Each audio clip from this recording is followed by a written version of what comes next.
Good Morning Business, la pépite. Tout le monde apparemment est très excité autour de cette table en attendant les annonces d'Apple sur son casque de réalité virtuelle et augmentée. Et justement, Noémie, toujours dans l'actu, vous avez trouvé une pépite qui travaille sur la réalité augmentée et qui attend avec impatience le casque d'Apple. Exactement. Aujourd'hui, je vais vous emmener faire un peu de shopping dans des magasins où des fleurs virtuelles poussent autour de vous, où des passages secrets s'ouvrent devant vous, ou encore des vendeuses parlent avec des personnages animés qui flottent dans les airs. C'est ce qu'on appelle le métavers du monde réel. C'est une innovation assez spectaculaire que vous proposez. Thibaut Mathieu, bonjour. Bonjour. Vous êtes fondateur de Wilkins Avenue. Donc vous mettez la technologie au service de l'expérience client. Expliquez-nous. Absolument.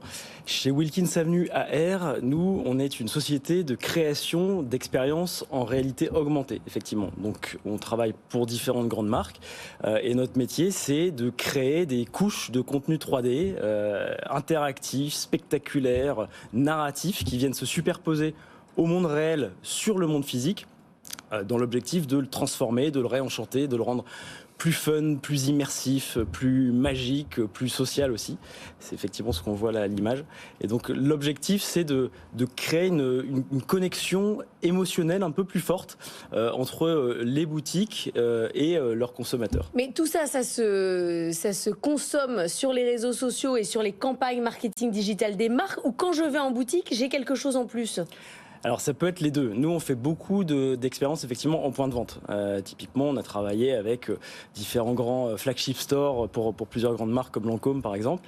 Donc vous arrivez dans la boutique, vous sortez votre téléphone ou vos lunettes de réalité augmentée, ça c'est un petit peu la vision à plus long terme, et vous voyez l'expérience, la boutique complètement transformée avec, comme Noémie le disait, des fleurs qui poussent autour de vous, avec des guides virtuels qui vous accompagnent tout au long de l'expérience, avec des portails qui vous immergent dans l'univers de marque d'une manière assez nouvelle par rapport à ce qui peut être fait sur des installations physiques. Anthony. Alors effectivement, il y a une grosse actualité aujourd'hui, c'est l'annonce par Apple de son casque, enfin on espère. Sinon ça va être décevant cette keynote, hein, s'il n'annonce pas ça. Comme le plan logement du gouvernement. C'est ça, c'est vrai. Pas trop d'attente. On espère qu'il y aura un one more thing effectivement autour de ce casque. Qu'est-ce que ça peut vous apporter ? Est-ce que ça va être un boom en termes de business ? Ça va être le grand lancement de la réalité augmentée pour le grand public, à votre avis ? Je pense vraiment. Moi, c'est une annonce que personnellement j'attends depuis à peu près 5, 6, voire 7 ans. Apple s'est fait effectivement bien désirer sur cette annonce. Donc effectivement, si toutes les rumeurs sont vraies, parce que pour l'instant il ne s'agit que de rumeurs, mais elles se confirment a priori, elles sont en passe de se confirmer, on verra ça ce soir. On a quand même un prix, on a quand même... Oui, on a Vraiment, quoi.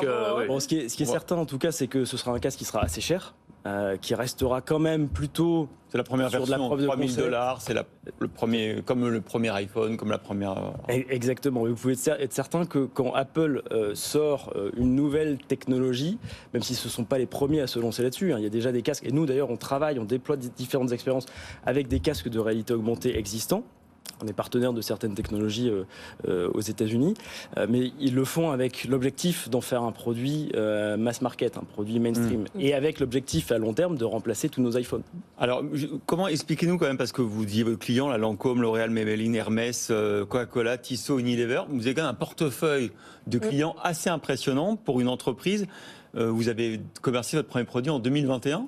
C'était quoi votre feuille de route ? Comment vous êtes parvenu à décrocher des grands comptes comme ça ? Eh bien, écoutez, ça s'est fait, on a eu beaucoup de chance, je pense. Ça s'est fait beaucoup par le bouche à oreille, en fait. Nous, on vient plutôt dans l'équipe du monde du divertissement. Notre directeur 3D, c'est un des créateurs des Mignons, par exemple. Donc, on se positionne vraiment plutôt comme des storytellers que comme des marketeurs. Et d'ailleurs, je pense que c'est un peu ça qui plaît à nos clients, c'est que notre première grosse expérience, elle a été réalisée pour Comic-Con. J'en avais parlé avec Anthony à l'époque. Et puis Lancôme a vu ça leur a bien plu. On a fait un premier projet avec eux, puis un deuxième, puis d'autres marques ont vu ce qu'on avait fait pour ces premiers projets, et ça s'est traduit par de nouveaux contrats. Noémie. Vous avez été sélectionné pour faire partie de l'incubateur L'Oréal et Meta qui veulent accélérer sur le métavers. Qu'est-ce que ça vous apporte ? Alors, plusieurs choses. Tout d'abord de la visibilité.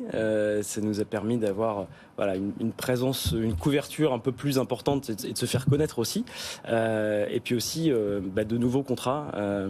Il est certain que nous, en fait, le fait de pouvoir avoir ce tampon de légitimité par deux géants qui sont d'une part Meta du point de vue des technologies qu'on utilise et d'autre part L'Oréal du point de vue des cas d'usage clients aussi qu'on va pouvoir mettre en œuvre, c'est assez intéressant. Donc de manière très concrète, ça s'est traduit par plusieurs nouveaux projets qui vont sortir là dans les prochains mois, avec un prochain qui sera présenté aussi à Vivatech sur le stand de L'Oréal. Voilà. Merci beaucoup Thibaut Mathieu, fondateur de Wilkins Avenue AR comme réalité augmentée. Vous serez devant, j'imagine, votre écran, devant Tech & Co ce soir, émission spéciale avec vous. Ouais, nous Anthony. on va commenter Ouais. toute la keynote sur YouTube pour Tech & Co. Ça va être assez long mais passionnant.